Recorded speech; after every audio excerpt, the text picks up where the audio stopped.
So there has to be some form of balance, starting with the school administration itself. Like there has to be an expectation of support, of this is what we're going to not allow. And if it does happen, um, then these are the consequences that will take place. Not just saying it for lip service because, I'm sorry, not just saying it for lip service because, if you're just talking, then, and you're not giving any action, then that's where there's going to be a huge disconnect. So for me, and it's funny you mentioned, because I actually am in the middle of putting together a course for like classroom management, and how I used to do my expectations and consequences. Like I did that the very second day of school every year, not the first day. First day was always about, kind of, icebreakers, getting to know who the kids were, but the second day was always like, I'm taking the entire class period, and in my case, I only have 45 minutes. I wish it was longer, but I only have 45 minutes basically. But I would take that entire 45 minutes and I would go over expectations and consequences. And I would make sure that you understood exactly how Mr. Williams' class was going to go, how I expected to go.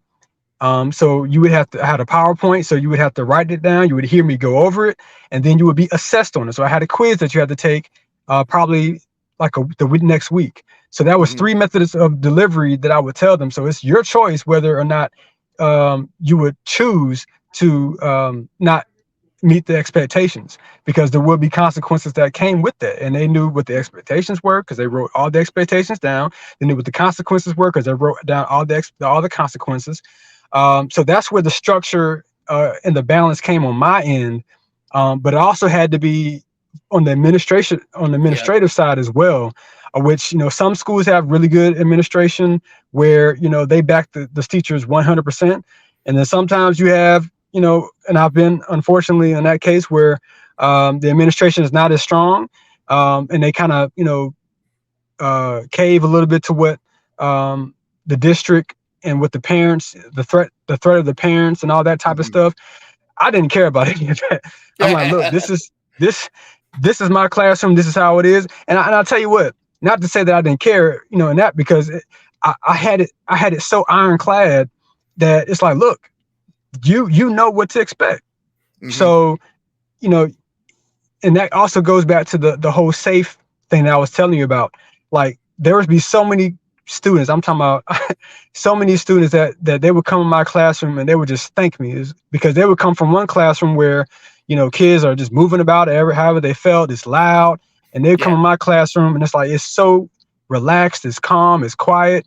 I had no foolishness going on. And then like some of those quote unquote introverted type kids or shy kids, they would be like, thank you. Like, I just, it's so calm in here. I appreciate you for that.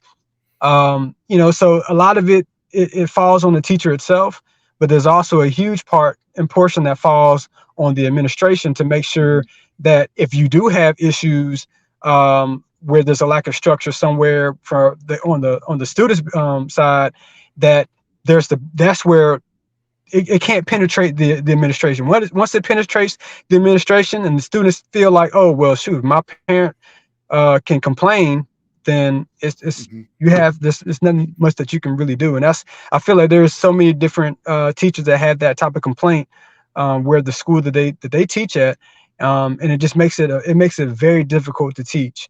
Even if you do have a rock solid classroom, still, if you don't have that administrative support, it makes it really, really difficult. Catch full episodes of the Educators podcast every Thursday at 4 p.m. Real educators with the real issues in education. Thank you so much for watching. And of course, take care of yourself. Jeans passes for anyone who likes, shares, and comments on this video. Have a great week.